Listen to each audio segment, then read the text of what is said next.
कमलेश तिवारी हत्याकांड से पर्दा उठ गया है। पुलिस ने मर्डर मिस्ट्री सुलझाने का दावा किया। पुलिस के मुताबिक कमलेश के 2015 के विवादित बयान के बाद दुबई में रहने वाले राशिद पठान ने हत्याकांड को 2 और लोगों की मदद से अंजाम दिया।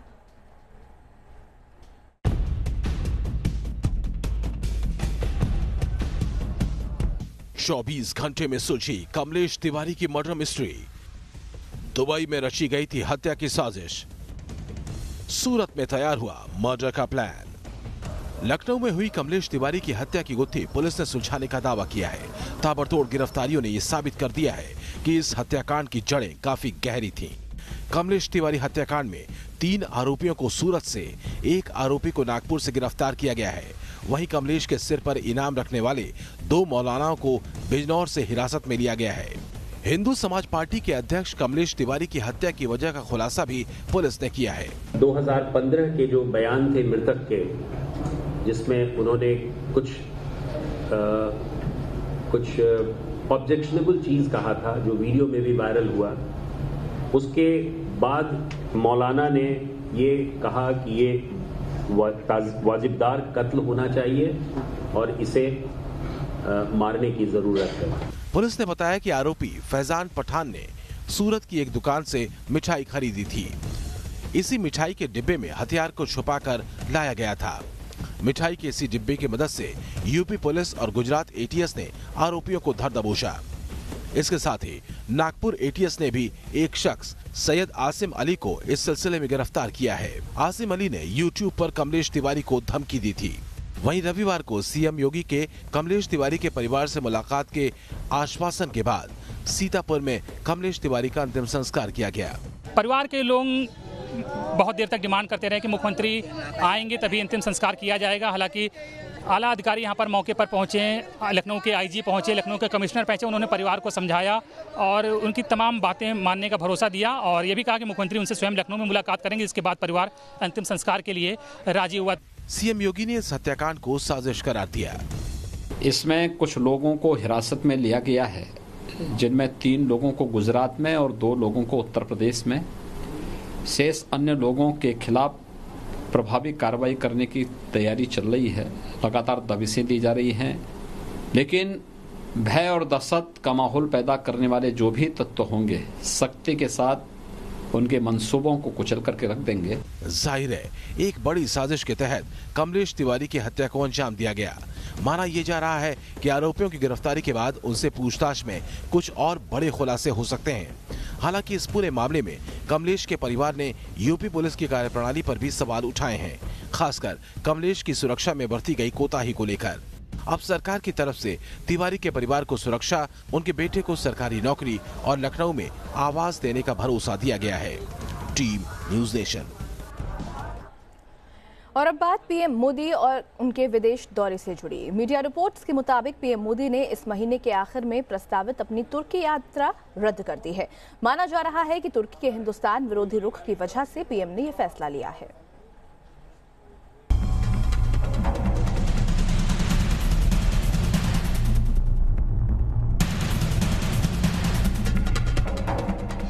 पाकिस्तान का साथ तुर्की को पड़ेगा भारी। इमरान की जुबान अर्दोवान की बढ़ाएगी मुश्किलें। तुर्की को जोर का झटका देने की तैयारी में हिंदुस्तान। कश्मीर और आतंकवाद पर पूरी दुनिया में अलग थलग पड़े आतंकिस्तान को जब किसी मुल्क से मदद और समर्थन नहीं मिला, तब तुर्की एक ऐसा मुल्क था जो उसकी तरफदारी करता नजर आया।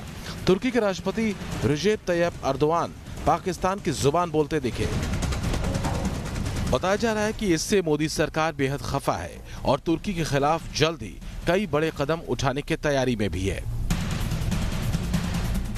मीडिया रिपोर्ट्स के मुताबिक सबसे पहले प्रधानमंत्री नरेंद्र मोदी ने इस महीने के अंत में प्रस्तावित तुर्की का दौरा रद्द कर दिया है। सूत्रों के मुताबिक इस महीने के आखिर में पीएम मोदी 2 दिनों के लिए तुर्की के दौरे पर जाने वाले थे। मोदी के इस दौरे में दोनों देशों के बीच ट्रेड और डिफेंस पर चर्चा होने की उम्मीद थी, लेकिन जिस तरह तुर्की के राष्ट्रपति ने एक के बाद एक हिंदुस्तान के खिलाफ राजनयिक फैसले लिए, उसने भारत को असहज कर दिया। हालांकि पहले मोदी सरकार और विदेश मंत्रालय ने तुर्की के फैसले को नजरअंदाज किया, लेकिन अर्दोआन सरकार लगातार ऐसी ही रणनीति पर चलती रही। पहला मामला, संयुक्त राष्ट्र में कश्मीर के मुद्दे पर भारत का विरोध। दूसरा मामला, FATF की पेरिस बैठक में पाकिस्तान का समर्थन। माना जा रहा है कि तुर्की की इन्हीं हरकतों ने हिंदुस्तान को नाराज कर दिया और इसकी वजह से पीएम मोदी ने तुर्की का दौरा रद्द करने का फैसला किया है, जो पीएम की द्विपक्षीय बातचीत के लिए पहली तुर्की यात्रा होती। 27-28 अक्टूबर को सऊदी अरब में मेगा इन्वेस्टमेंट समिट में शिरकत करने के बाद मोदी का तुर्की जाने का कार्यक्रम था, लेकिन जिस तरह से ये दौरा रद्द किए जाने की खबर सामने आ रही है, उससे साफ है कि भारत तुर्की के रुख से बिल्कुल खुश नहीं है। लिहाजा आने वाले दिनों में तुर्की को कारोबार में भी झटका देने की तैयारी की जा रही है। इससे पहले तुर्की से आयात पर पाबंदी का फैसला लेकर उसे पहले ही झटका दिया जा चुका है। Team news nation. उधर शनिवार को पीएम हाउस में सितारों का जमावड़ा लगा। शाहरुख से लेकर आमिर खान तक, बड़े पर्दे से लेकर छोटे पर्दे के कलाकार पीएम हाउस पहुंचे। इस दौरान पीएम मोदी गांधी की 150वीं जयंती के मौके पर उनके विचारों को फैलाने के लिए क्रिएटिविटी का इस्तेमाल करने की बात भी कही।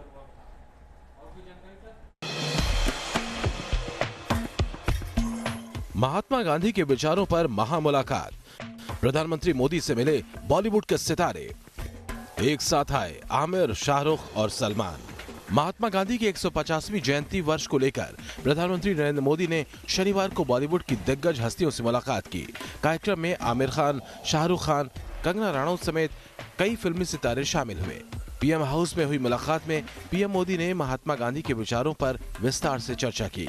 पीएम मोदी ने कहा कि महात्मा गांधी के आदर्शों को लोकप्रिय बनाने के लिए फिल्म और टेलीविजन की दुनिया के कई लोग बहुत अच्छा काम कर रहे हैं। इस खास मौके पर पीएम मोदी ने गांधी एट 150 थीम पर आधारित 4 वीडियो भी जारी किए। कार्यक्रम के दौरान पीएम मोदी ने फिल्म जगत की हस्तियों से दांडी में बने गांधी म्यूजियम घूमने की अपील की। पीएम मोदी ने कहा कि आप लोगों को स्टैच्यू ऑफ यूनिटी भी जाना चाहिए, जहां देश और दुनिया से लोग आ रहे हैं। वहीं बॉलीवुड के सितारे भी पीएम मोदी से मुलाकात के बाद काफी खुश नजर आए। Well, it was a really wonderful interaction that we had with the Honorable Prime Minister today.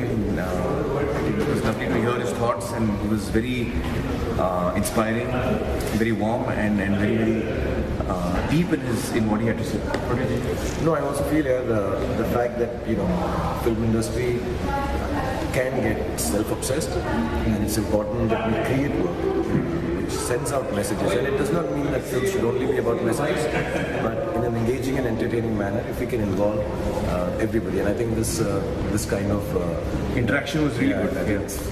Bollywood actress Kangana Ranaut और प्रोड्यूसर एकता कपूर ने पीएम मोदी को इस खास मुलाकात और कार्यक्रम के लिए शुक्रिया अदा किया। उन्होंने कहा कि पहली बार ऐसा लगा कि हमारी ताकत को कोई जानता है। I must say that no one has given the industry so much respect before, and nobody has recognized the soft power and the strength of artists in the country before. So for that, from the bottom of my heart, on behalf of the entire industry, I thank our Prime Minister. So I felt that पहली बार ऐसा लगा कि एक हमारी industry को हमसे ज़्यादा कोई जानता है, हमारी पावर को कोई जानता है और हमें प्रेरित कर रहा है कि we can go ahead and do something for society. आपको बता दें कि इस साल राष्ट्रपिता महात्मा गांधी के 150वीं जयंती वर्ष के तौर पर मनाया जा रहा है। इस मौके पर सिर्फ भारत ही नहीं बल्कि पूरी दुनिया में अलग अलग कार्यक्रम आयोजित किए जा रहे हैं। सरकार भारत में एक अंतर्राष्ट्रीय मनोरंजन शिखर सम्मेलन का आयोजन करने की भी योजना बना रही है। Team news nation. उधर महाराष्ट्र में चुनाव प्रचार का शोर थम गया। अब 21 तारीख यानी कि कल वोट डाले जाएंगे, जिसे लेकर मुंबई पुलिस पूरी तरह से तैयार है। निष्पक्ष चुनाव कराने के लिए पुलिस ने अपनी तैयारियां भी पूरी कर ली हैं। महाराष्ट्र का चुनावी दंगल अपने आखिरी दौर में है। उम्मीदवार अपना पूरा जोर लगा चुके हैं। अब गेंद वोटर के पाले में। चुनाव प्रचार थम गया है और अब इंतजार है 21 तारीख का, जब वोटर अपने मत का अधिकार कर उम्मीदवारों की किस्मत तय करेंगे। निष्पक्ष वोटिंग सुनिश्चित करने के लिए मुंबई पुलिस ने भी अपनी कमर कस ली। मुंबई में कुल 36 विधानसभा सीटें हैं, जिन पर चुनाव के लिए 40,000 से ज्यादा पुलिसकर्मियों की ड्यूटी लगाई गई। इसके साथ ही सीएपीएफ के 22 टुकड़ियां, जबकि सीआरपीएफ की 12 टुकड़ियां शहर भर में तैनात रहेंगी। मुंबई पुलिस के इस काम में 2700 होमगार्ड भी बंदोबस्त की ड्यूटी संभालेंगे। पोलिंग डे को सक्सेसफुल, फेयर, पीसफुल, शांतताचे वातावरण में सब इलेक्शन का पूरा प्रोसेस हो, इसके लिए मुंबई पुलिस ने सर्व प्रकार के एफर्ट्स लिए हैं। इसके अलावा चुनाव से उपद्रवी तत्वों को दूर रखने के लिए पुलिस ने कुछ जरूरी कदम भी उठाए हैं, जिसके तहत 164 लोगों को तड़ीपार किया गया है। हजारों लोगों से बॉन्ड साइन कराए गए। गुंडा एक्ट के तहत 4 लोगों पर कार्रवाई की गई। काफ़ी बड़ी एक कार्रवाई मुंबई पुलिस ने यहाँ पे की है और वी आर कॉन्फिडेंट कि जो इलेक्शंस हैं वो काफ़ी पीसफुल होंगे और बहुत ही फेयर मैनर में, बहुत ही इम्पार्शियल मैनर में मुंबई वोट करेगी। पुलिस ने चुनाव से पहले 511 अवैध हथियार जब्त किए हैं। साथ ही 10 लाख रुपए की अवैध शराब और 10 करोड़ से ज्यादा की नकदी भी जब्त की है। Team news nation. अयोध्या विवाद पर सुप्रीम कोर्ट में कार्यवाही एक कदम और आगे बढ़ गई है। सुप्रीम कोर्ट में शनिवार को सभी पक्षकारों ने मोल्डिंग ऑफ रिलीफ को लेकर अपना लिखित जवाब दाखिल कर दिया है। अयोध्या मामले में हिंदू और मुस्लिम पक्षकारों ने अपने लिखित जवाब सुप्रीम कोर्ट में दाखिल किए। कोर्ट ने सभी पक्षकारों को मोल्डिंग ऑफ रिलीफ को लेकर 3 दिन में लिखित जवाब दाखिल करने को कहा था। सभी पक्षों को कोर्ट को जानकारी देनी थी कि अगर कोर्ट उनकी जमीन पर मालिकाना हक को लेकर मुख्य मांग को खारिज कर देता है तो विकल्प के तौर पर वो किस राहत की उम्मीद कोर्ट से करते हैं। इसलिए अनुच्छेद 142 कॉन्स्टिट्यूशन के तहत सुप्रीम कोर्ट की अनलिमिटेड पावर होती है किसी भी रिलीफ को मोल्ड करने की या जो पार्टीज को पूर्ण न्याय देने के लिए जो भी आदेश हो पारित करे। आइए अब आपको बताते हैं कि मोल्डिंग ऑफ रिलीफ को लेकर सभी पक्षों ने क्या कहा। अयोध्या केस में रामलला विराजमान ने जो जवाब दाखिल किया है उसमें कहा गया है कि रामलला विराजमान ने जमीन पर किसी समझौते की गुंजाइश से साफ इंकार किया है। साथ ही कोर्ट से पूरी जमीन राम मंदिर निर्माण को लेकर दिए जाने की मांग की है। हिंदू महासभा और राम जन्मभूमि पुनरुद्धार समिति की तरफ से भी शनिवार को जवाब दाखिल कर दिया गया। हिंदू महासभा की तरफ से कहा गया है कि मंदिर निर्माण के लिए हिंदू पक्ष को जमीन देते वक्त सुप्रीम कोर्ट वहां मंदिर के निर्माण और प्रबंधन के लिए एक ट्रस्ट बनाने का निर्देश दे सकता है। वहीं अयोध्या केस में अहम पक्ष निर्मोही अखाड़े की तरफ से लिखित जवाब दाखिल किया गया है। निर्मोही अखाड़े की तरफ से कहा गया है कि अगर कोर्ट रामलला विराजमान को भी जमीन का मालिकाना हक देता है तो भी सेवादार का हक निर्मोही अखाड़े का बनता है। वहीं मुस्लिम पक्षकारों ने सीलबंद कवर में लिखित जवाब दाखिल किया है। माना जा रहा है कि उन्होंने कोर्ट में 6 दिसंबर 1992 से पहले की स्थिति बहाल करने की मांग की है। सुन्नी वक्फ बोर्ड के वकील शाहिद रिजवी ने न्यूज़ नेशन को बताया कि मोल्डिंग ऑफ रिलीफ को लेकर जवाब दाखिल करने की तस्दीक की है। हालांकि शिया वक्फ बोर्ड की तरफ से दाखिल जवाब में विवादित जमीन को राम मंदिर निर्माण के लिए दिए जाने की बात कही गई। जो 1/3 मुस्लिम पक्षकारों को हाईकोर्ट ने अपने जजमेंट में दिया था, हमको वो वहां नहीं चाहिए है। हम राम मंदिर के लिए ये जगह को छोड़ रहे हैं, हम उस पर अपना कोई क्लेम नहीं करते। रामलला विराजमान और हिंदू महासभा की तरफ से मुस्लिम पक्ष के खिलाफ आपत्ति जताई गई। मोल्डिंग ऑफ रिलीफ पर सीलबंद कवर में लिखित जवाब देने पर आपत्ति जताई। Arvind Singh, News Nation, Delhi. उत्तर प्रदेश के मेरठ में पुलिस ने इनामी बदमाश को मार गिराया है। बदमाश के पास से तमंचा और गाड़ी बरामद हुई है। मेरठ में पुलिस का मिडनाइट एनकाउंटर। 50,000 का इनामी बदमाश मुठभेड़ में ढेर। यूपी में बदमाशों के खिलाफ पुलिस का एक्शन जारी है। मेरठ में पुलिस और बदमाशों में एनकाउंटर हुआ। मुठभेड़ में एक इनामी बदमाश को मार गिराया गया। एनकाउंटर सरूरपुर के जंगल में हुआ। मारे गए बदमाश का नाम संजीव पकौड़ी बताया जा रहा है, जिसके ऊपर 50,000 रुपए का इनाम था। कई जिलों की पुलिस इस बदमाश की तलाश में थी। पुलिस टीम पर इसने फायर किया। एक पुलिसकर्मी को इसने गोली मारी, उसके बीपी जैकेट में लगी। आत्मरक्षा में पुलिस ने फायर किया, जिसमें इसे गोली लगी। इसको हॉस्पिटल ले जाया गया। वहाँ से फिर इसको डिस्ट्रिक्ट हॉस्पिटल रेफर किया गया। यहाँ लाया गया और अभी इसकी मृत्यु हो गई।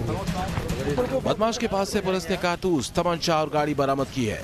पुलिस के मुताबिक इनामी बदमाश संजीव पकौड़ी सरूरपुर में किसी वारदात को अंजाम देने के लिए आया था। इसी दौरान पुलिस और बदमाशों में फायरिंग हुई। पुलिस फायरिंग में बदमाश संजीव को गोली लगी। घायल बदमाश को अस्पताल ले जाया गया, जहां डॉक्टरों ने उसे मृत घोषित कर दिया। यूपी पुलिस लगातार बदमाशों पर कहर बनकर टूट रही है। एनकाउंटर के डर से बदमाश सरेंडर तक कर रहे हैं और जो नहीं कर रहे हैं वो पुलिस की गोली का शिकार हो रहे हैं। Team news nation. और अब खबर उत्तर प्रदेश के औरैया से, जहां पुलिस के ऑपरेशन क्लीन से बेखौफ बदमाशों ने एक व्यापारी से लूटपाट की।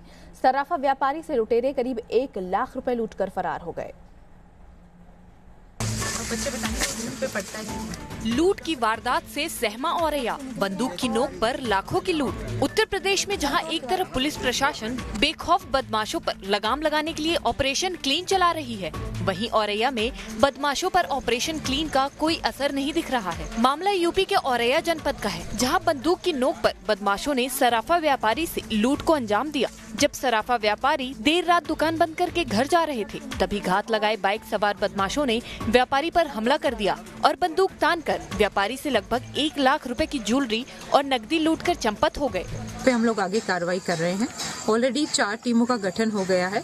आसपास के जो लड़के हैं जो उस हुलिये या वो बाइक के साथ मैच कर रहे हैं, हम लोगों ने उनको चिन्हित कर लिया है और उसी क्रम में आगे की कार्रवाई हो रही है। जो डेवलपमेंट होगी आप लोगों के साथ शेयर कर ली जाएगी। इस लूट की घटना से जहां एक तरफ पूरे इलाके में सनसनी है, वहीं आए दिन लूट की घटना से जनता पुलिस वालों पर सवालिया निशान खड़े कर रही है। यूपी पुलिस अपराधियों पर लगाम कसने के दावे तो लाख कर रही है, लेकिन नतीजा सिफर ही रहा। बेलगाम होते बदमाश अब वारदात को अंजाम देकर पुलिस को चुनौती दे रहे हैं। औरैया से अश्विनी वाजपेयी के साथ टीम न्यूज़ नेशन। उधर मध्य प्रदेश के मुरैना में बेखौफ बदमाशों का सीसीटीवी फुटेज सामने आया है। बदमाशों ने तमंचे के बल पर दुकान में लूट की वारदात को अंजाम दिया। देखिए एक रिपोर्ट।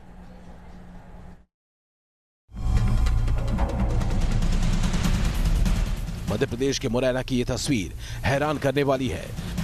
बदमाशों ने दिन दहाड़े दुकान में घुसकर लूट की वारदात को अंजाम दिया। बेखौफ होकर बदमाश दुकान में दाखिल होते हैं, दुकान में रखा सारा पैसा लेकर फरार हो जाते हैं।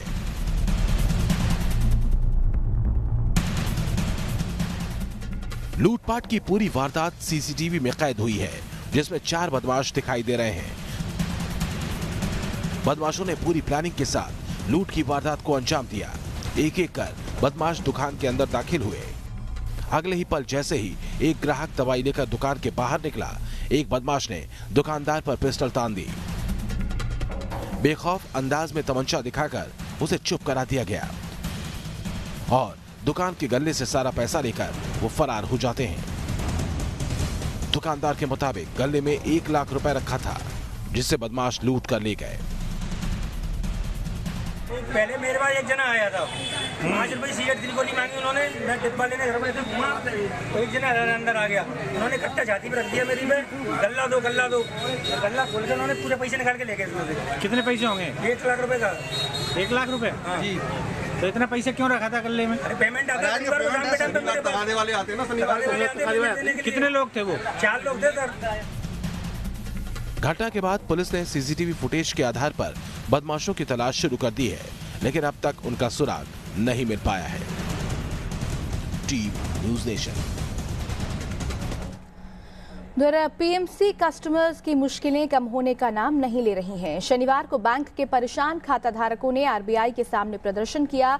इस दौरान कई बुजुर्गों की तबीयत बिगड़ गई। वहीं प्रदर्शन से दबाव में आरबीआई अधिकारियों ने 22 तारीख को प्रेस कॉन्फ्रेंस करने और हालात के बारे में जानकारी देने का भरोसा दिलाया है।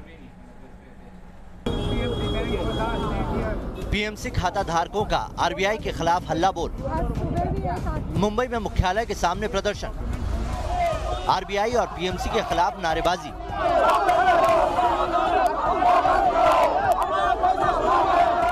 बारिश के बीच भी जमे रहे खाता धारक। पंजाब एंड महाराष्ट्र कोऑपरेटिव यानी पीएमसी बैंक के खाता धारकों का मोर्चा जारी है। 20 दिन बाद भी अपना ही पैसा पाने की लड़ाई लड़ रहे खाता धारकों ने आरबीआई मुख्यालय के बाहर विरोध प्रदर्शन किया। हाथ में तख्तियां लिए खाता धारकों ने रिजर्व बैंक के खिलाफ नारेबाजी की और अपना पैसा वापस दिलाने की मांग की। प्रदर्शन में बच्चों से लेकर बुजुर्ग तक शामिल हुए। आंदोलन के दौरान उस वक्त अफरा तफरी मच गई जब प्रदर्शन कर रहे 3 लोगों की तबीयत अचानक बिगड़ गई। इस दौरान एक बुजुर्ग बेहोश हो गए बुजुर्ग दूसरे जमाकर्ताओं के साथ आरबीआई की बिल्डिंग के सामने विरोध प्रदर्शन करने के लिए पहुंचे थे। उसी समय बुजुर्ग अचानक बीमार पड़ गए। इसके बाद पुलिस और धरना दे रहे लोगों की मदद से उन्हें अस्पताल ले जाया गया। पीएमसी बैंक में हुए घोटाले को लेकर अब पीएमसी के जो अकाउंट होल्डर्स हैं उनमें गुस्सा है और आज वो आरबीआई की तरफ मार्च करते हुए नजर आ रहे हैं। पीएमसी बैंक में खाता धारकों के करोड़ों रुपए फंसे हैं, लेकिन त्योहारी सीजन में भी उन्हें पैसा नहीं मिल पा रहा है। किसी को इलाज के लिए पैसे चाहिए तो किसी को बच्चों की फीस भरनी है। हमको आरबीआई से रिटन एश्योरेंस चाहिए कि दो चार दिन में दिवाली के पहले हमको हमारा पैसा चाहिए बस, और हमको और कुछ नहीं चाहिए। हम लिटिगेशन में नहीं जाते, हम इसमें नहीं, हमको पैसा हमारा चाहिए। 5 आदमी मर चुके हैं और कितने आदमी मारने के इनकी विचार है। हमारा हक का पैसा जो है हमको दो। हम कोई रहम नहीं मांग रहे हैं, कोई भीख नहीं मांग रहे हैं। हमारा हक का पैसा मांग रहे हैं, जो हमने टैक्स पेड मनी जो हमारा बैंक में रखा हुआ है। हमने कोई एहसान नहीं चाहिए हमको किसी का। पीएमसी घोटाले के लिए प्रदर्शनकारी आरबीआई की लापरवाही को भी जिम्मेदार मान रहे हैं। गाढ़ी कमाई बैंक में फंस चुकी है, जिसकी वापसी की उम्मीद फिलहाल मुश्किल नजर आ रही है। आरबीआई के लिए कुछ भी नहीं है, आपकी गलती है। आप पैसा इन्फ्यूज कीजिए, 16 लाख डिपॉजिटर को 100% एक्सेस दीजिए अपने फंड्स का, यही हमारी डिमांड है। 25 दिन हो चुके हैं, 5 जाने जा चुकी हैं। 4300 करोड़ आपके लिए बड़ा अमाउंट नहीं है। गवर्नमेंट इससे ज्यादा एक स्टैचू बनाने में डाल देती है पैसे, तो आप क्या अपने 16 लाख डिपॉजिटर को नहीं बचा सकते हो? अब तक पीएमसी बैंक के 4 खाता धारकों की अलग अलग वजह से जान जा चुकी है। परेशान कस्टमर सीएम से लेकर पीएम तक गुहार लगा रहे हैं। वित्त मंत्री से भी मदद की अपील कर चुके हैं। इस बीच खाता धारकों को सुप्रीम कोर्ट से भी झटका लगा है। रिजर्व बैंक ऑफ इंडिया की पाबंदी के खिलाफ दाखिल अर्जी को सुप्रीम कोर्ट ने सुनने से मना कर दिया। सुप्रीम कोर्ट ने याचिकाकर्ता को हाई कोर्ट जाने के लिए कहा है। वहीं धरना प्रदर्शन के बाद खाता धारकों को आरबीआई की तरफ से नई डेडलाइन भी मिली है। 22 तारीख को प्रेस कॉन्फ्रेंस के जरिए कस्टमर को जानकारी देने की बात कही गई है, लेकिन ऐसा न होने पर उग्र आंदोलन की बात भी प्रदर्शनकारी कर रहे हैं। अगर आरबीआई हमारी बात नहीं सुनता और प्रेस कॉन्फ्रेंस नहीं करता तो आरबीआई अच्छी तरह से जानता है आज यहाँ पे क्या हुआ है। यहाँ पे आज जो हमने किया है उससे 1000 गुना बड़ा मोर्चा आरबीआई के हर एक ब्रांच के बाहर होगा। वहीं बीजेपी नेता किरीट सोमैया ने बड़ा दावा किया है। उन्होंने ग्राहकों को 100% पैसा वापसी की कोशिशों की बात कही है। हम सभी की सहायता से रिजर्व बैंक के द्वारा पीएमसी बैंक को पुनर्जीवित करेंगे और हर एक डिपॉजिटर को उसका सभी पैसा वापस दिलाएंगे। ईडी की शुरुआती जांच में करीब 6500 करोड़ रुपए के घोटाले की आशंका जताई गई है। जांच एजेंसियों ने बैंक के पूर्व एमडी समेत एचडीआईएल के प्रमोटर्स को गिरफ्तार कर लिया है। पीएमसी बैंक पर आरबीआई को गुमराह करने का भी आरोप है। अब पीएमसी के खाता धारक को 22 तारीख का इंतजार है, जब आरबीआई इस मामले में चुप्पी तोड़ेगा। परेशानियां लोगों की बढ़ती जा रही हैं, लोगों के पास सवाल बहुत हैं, लेकिन उन सवालों का जवाब इनको मिलता नजर नहीं आ रहा। वीडियो जर्नलिस्ट अनिल शिंदे के साथ शैलेंद्र सिंह, न्यूज नेशन, मुंबई। इसी के साथ इस बुलेटिन में इतना ही, लेकिन खबरें आगे भी जारी रहेंगी। आप देखते रहिए न्यूज नेशन।